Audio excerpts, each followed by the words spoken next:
So when you wrote the book, for those who are unfamiliar with Genero Garcia Luna, what is a big role that he played in the war on drugs? Like, what was his big thing?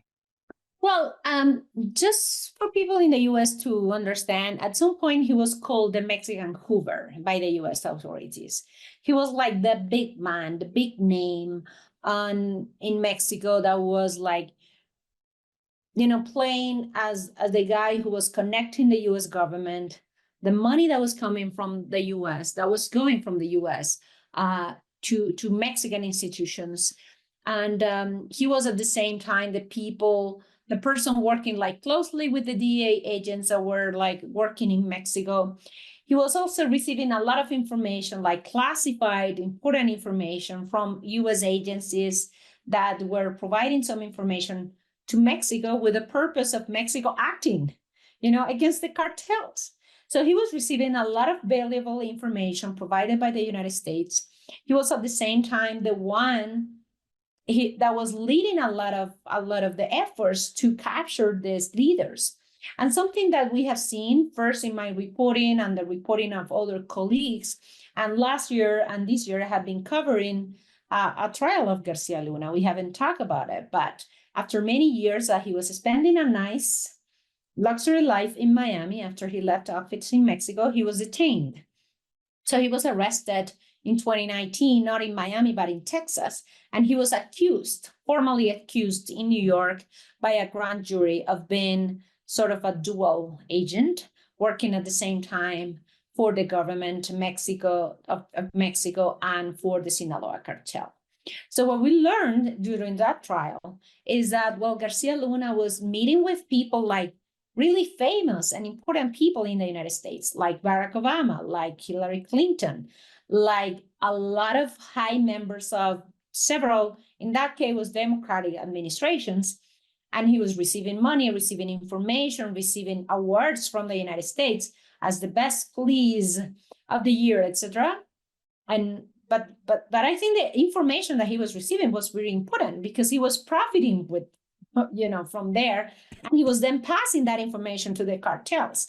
So what is the kind of information that he was giving to the cartels according to what we learned during the trial? He was, for example, telling be careful, you're going to be detained, or the US is preparing this indictment against you, or I'm going to do this operation to detain you. So I'm telling you so you can run before the police comes, or the Navy or the soldiers.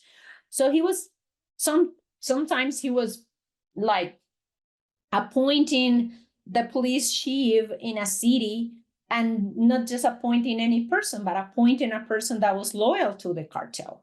Or, and this is one of the most extreme examples, he was providing uniforms and IDs of an organization that existed in Mexico back in the day. That it doesn't exist anymore. That was kind of the FBI in Mexico. And he was allowing the narcos to use like real uniforms, real IDs from that corporation, so that this narcos, mainly from the Sinaloa Cartel, could go into a rival's territory dressed as police officers with real IDs to confront them as if they were part of the government, but they were not part of the government. They were the rival organization. So imagine a guy who can do all of this while at the same time he's being photographed with the president of the United States, or at that time, the Secretary of State of the United States. Is there any belief that some of the information he received from the U.S. government was to protect the Sinaloa Cartel? Was used to protect the Sinaloa Cartel for sure. Yeah, we don't think, I have no proof that the U.S. knew that he was corrupted or when he was corrupted. So something that I have investigated, and something it was told during the trial as well, is that at some point the U.S., not just with him, but in general, U.S. agencies have this technique of planting some information to really make sure if that person is loyal, or if they can trust a person or a person that they're collaborating with.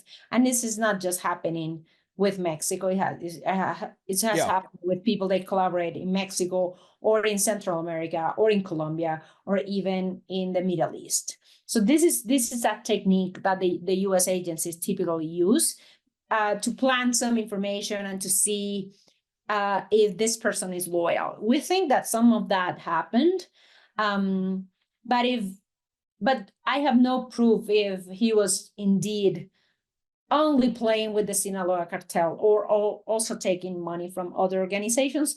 The one that is confirmed because he was convicted for it was the Sinaloa Cartel. But at some point he was working with several folks from several organizations. Crazy.